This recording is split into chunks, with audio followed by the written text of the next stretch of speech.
¿Qué tal? ¿Cómo están? Muy buen mediodía. Bienvenidos a una nueva edición, una nueva semana aquí en Mensaje Directo.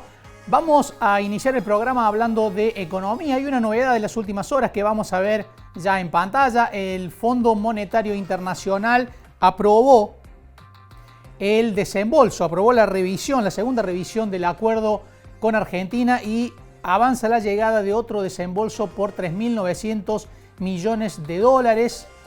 Gran parte de esos fondos se usan para pagar los compromisos que existen con el Fondo Monetario Internacional, pero bueno, el país pasó esa segunda revisión. El organismo multilateral se encamina a liberar otro giro previsto por el Banco Central. En un comunicado aclaró el Fondo Monetario que se cumplieron las metas del periodo abril-junio, salvo la de la acumulación de reservas, y subrayó que siguen las presiones inflacionarias altas. Bueno, una obviedad, ¿no? Venimos del 7% en agosto y con un interanual de 78,5%, lo que pone al país entre los 6 países del mundo con más alta inflación. Vamos a analizar la situación económica. Ya estamos en comunicación con el economista Carlos Egiaro. ¿Qué tal, Carlos? ¿Cómo le va? Buen mediodía. ¿Qué tal? ¿Cómo están ustedes? Muy bien, gracias por atendernos. Bueno, Carlos, por un lado el gobierno ha logrado ir acumulando más reservas, ¿no? A través del dólar soja y a través de algunas acciones. Además, en el plano internacional, bueno, tiene la aprobación del Fondo Monetario y le fue bien a Massa en su gira por Estados Unidos. Pero el frente interno sigue muy complicado con una inflación muy alta, ¿no? ¿Cómo relacionar estos dos frentes, uno con buenas noticias y otro que sigue con noticias tan negativas? Bueno, en realidad, la aceleración de la inflación en la Argentina, digamos que ya lleva una década, ¿no? De tal manera que suponer que un proceso tan complejo como el escenario inflacionario puede resolverse rápidamente, yo digo, está claramente fuera de agenda. En realidad, la política que acordó el gobierno argentino con el Fondo Monetario Internacional en términos antiinflacionarios incluye una batería de medidas, pero que solo pueden generar resultados positivos en el mediano plazo. Uno dirá, ¿cuál es la batería de medidas? Bueno, subir las tasas de interés en el sistema financiero, como hace el resto de los países del mundo para frenar la inflación, enfriando la economía, el compromiso del gobierno argentino de ir reduciendo progresivamente el déficit fiscal y también, complementariamente con eso, ir reduciendo los niveles de emisión. Ahora, en ese contexto, suponer que la inflación puede reducirse de manera rápida, decía recién, está fuera de agenda. El propio Fondo Monetario Internacional dice que si la Argentina hace todo lo que tiene que hacer y que está escrito en el acuerdo, en los próximos 3 años, la inflación en el 2025 sería del 25%. Es decir, en 3 años. La mayor parte de las consultoras privadas, que son relevadas por el Banco Central todos los meses, hace un planteo en el sentido de que la inflación este año tendría un piso entre el 90 y el 95%, y que en el mejor de los casos del año que viene, la inflación se podría situar un escalón por debajo, en torno al 70%. El presupuesto que armó el gobierno argentino para el próximo año y que presentó al Congreso la semana pasada, plantea una inflación del 60% para el año que viene. En realidad es un planteo casi diríamos optimista, pero de todas maneras es posible que la inflación el año que viene pueda situarse por debajo de la de este año si se van cumpliendo de alguna manera los compromisos que fueron planteados en el acuerdo con el Fondo Monetario Internacional. Pero yo creo que lo más relevante para expresar en este punto es que pensar que la inflación puede descomprimirse en la Argentina de una manera rápida, la verdad es que desgraciadamente eso está fuera de agenda, porque no hay milagros para enfrentar un proceso de acumulación de la inflación que ya lleva casi una década, ¿no? Durante el fin de semana, Carlos, se habló de la posibilidad que el gobierno tiene en estudio un plan de shock para tratar de frenar la inflación de manera más rápida que lo que se está describiendo. ¿Hay condiciones para aplicar un plan de este tipo? Me parece que no. Me parece que no, en el sentido de que uno siempre cuando dice la viabilidad que tiene una política económica, tiene que pensar en una viabilidad de carácter técnico, pero también de carácter político, ¿no? Y la verdad es que con los condimentos que hoy tiene la situación de la economía argentina, en términos de degradación de las condiciones sociales, niveles de pobreza y marginalidad, pensar en un shock, un golpe, digamos, fuerte, me parece sumamente peligroso. Y me da la impresión que eso no es lo que está pensando el gobierno argentino en las actuales circunstancias, ¿no? Uh-huh. Usted recién hablaba de algunas acciones que tiene que tomar el país, reducir la emisión, subir las tasas, algo que hizo el Banco Central, ¿no? Hoy una tasa de plazo fijo está en el 107 acumulada, ¿no? Efectiva anual. Uh-huh. Reducir el déficit, se va hacia un esquema que va a combinar, Carlos, alta inflación con un enfriamiento de la economía, con un enfriamiento de la actividad, con las consecuencias también sociales que tiene eso, ¿no? Sin duda que sí. En realidad, toda política antiinflacionaria se plantea un marco de herramientas donde vos vas por un enfriamiento de la economía. Vos mencionabas recién el tema de las tasas de interés efectivas en pesos, que se sitúan ya claramente por arriba de la expectativa de inflación. Lo que hay que decir es que eso está en el acuerdo con el Fondo Monetario de manera explícita, ¿no?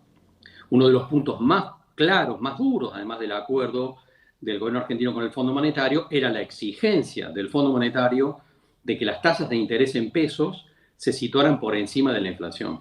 Las tasas efectivas, no las tasas nominales, ¿no? Y el Banco Central ha ido cumpliendo ese proceso, ha ido cumpliendo esa exigencia del acuerdo, lo está haciendo de manera muy disciplinada y por supuesto que lo que hay por delante en el escenario son tasas de interés muy claramente por encima de la pauta inflacionaria.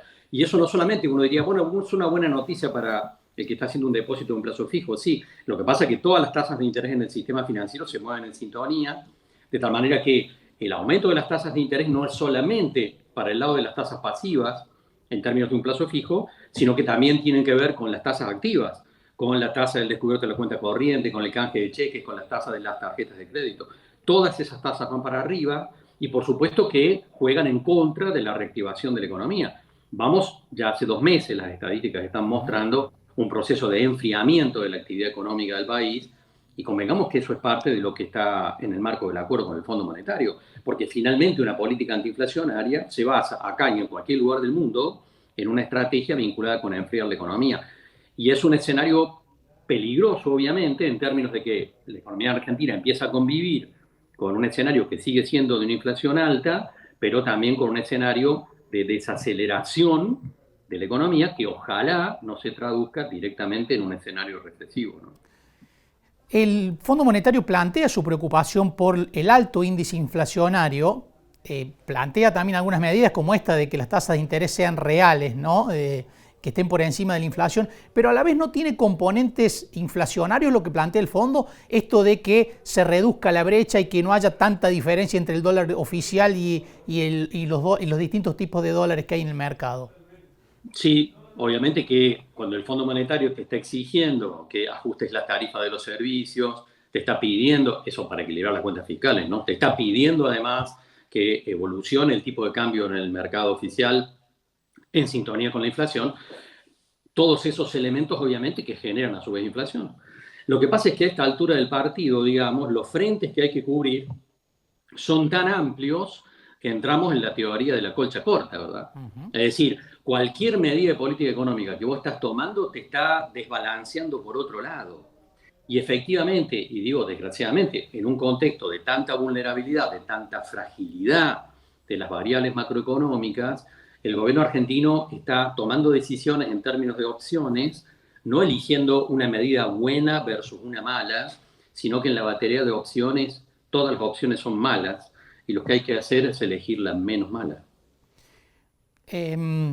Lo que habrá que ver también, Carlos, en cuanto a los efectos será la capacidad que vaya teniendo el sector privado de ir acompañando la inflación con una suba de sueldos que no haga que la gente pierda tanto, ¿no? En un contexto de caída de la actividad. Ese es un frente también difícil, ¿no? Muy complicado, porque pensemos que con una inflación que de piso puede estar en el 90-95%, la probabilidad de que millones de personas que vienen perdiendo poder adquisitivo en la Argentina a lo largo de los últimos años pueda recuperar parte de ese poder adquisitivo de cara a los próximos meses es algo muy poco probable, casi diría imposible, ¿no?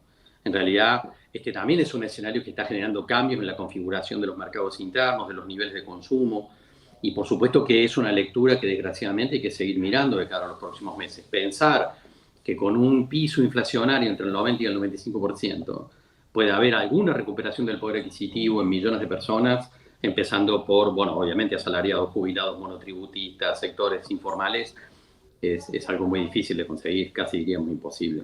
Se viene planteando también el fin de semana, se rumorea y se plantea de vez en cuando la cuestión de si el gobierno tiene que ir a una devaluación más fuerte o a tratar de acelerar el ritmo diario como está haciendo en las últimas semanas. ¿Están dadas las condiciones para evitar una devaluación, teniendo en cuenta que si el impacto en los precios ha sido el que ha sido hasta ahora, una devaluación del 25, 30, 40% tendría también, ¿no?, una disparada en cuanto a los precios? El compromiso con el Fondo Monetario es no perder más competitividad y en ese contexto estamos viendo ya de parte del Banco Central algún nivel de aceleración de la pauta devaluatoria en el mercado oficial de cambios. Hoy se está hablando para septiembre del dólar mayorista subiendo en un rango del 6,7% frente a una inflación del mes pasado que fue del 7%. Y en realidad es lógico pensar que el gobierno argentino va a ir acompañando esta exigencia del Fondo Monetario Internacional. Ahora, en ese punto, mi impresión es que no hay voluntad política para ir por un golpe devaluatorio, sino por una aceleración en el mercado oficial de cambios. Y en este punto también creo que esta situación excepcional que se generó con este decreto del dólar soja a lo largo de septiembre, a un dólar a 200 pesos para liquidar mucha más soja, que generó una recuperación de reserva del Banco Central. Mi impresión es que se trató efectivamente de un hecho excepcional y, a contrapelo de lo que dicen muchos actores, pienso que el gobierno no tiene ninguna predisposición para prorrogar este decreto ni para ampliarlo a otros sectores exportadores, ¿no? Creo que efectivamente esta fue una decisión muy particular que solo va a corresponder al mes de septiembre y que a partir de octubre vamos a volver a ver el escenario previo, donde sí cabe esperar una aceleración de la pauta evaluatoria, pero creo que de ninguna manera un golpe devaluatorio, un salto brusco en la cotización del dólar, ¿no? Carlos, muchísimas gracias por estos minutos, un gusto como siempre. Gracias a ustedes, que la pasen bien. Carlos Egiaro, economista. Bueno, este es el panorama muy complejo. Hay una frase que decía Egiaro allí, ¿no? El gobierno ya no está en la disyuntiva de tomar una decisión mala y una buena. Está en la disyuntiva de elegir entre opciones malas cuál es la menos nociva, ¿no? Tiene tantos frentes abiertos, tan complejos que por un lado debe recuperar las reservas, debe tratar de combatir la inflación, debe tratar de que la actividad no se caiga tanto, pero se va en este esquema acordado con el Fondo Monetario Internacional, nos decía Carlos Egiaro, a un contexto en el que habrá una desaceleración de la actividad económica combinada con una alta inflación, un contexto muy difícil para la economía porque además va a implicar más pérdida de poder adquisitivo para los asalariados y por lo tanto menor circulante para que se gaste en el mercado interno. Van a ser complejos los meses que vienen por delante para la economía argentina. Nos vamos a una pausa y enseguida volvemos.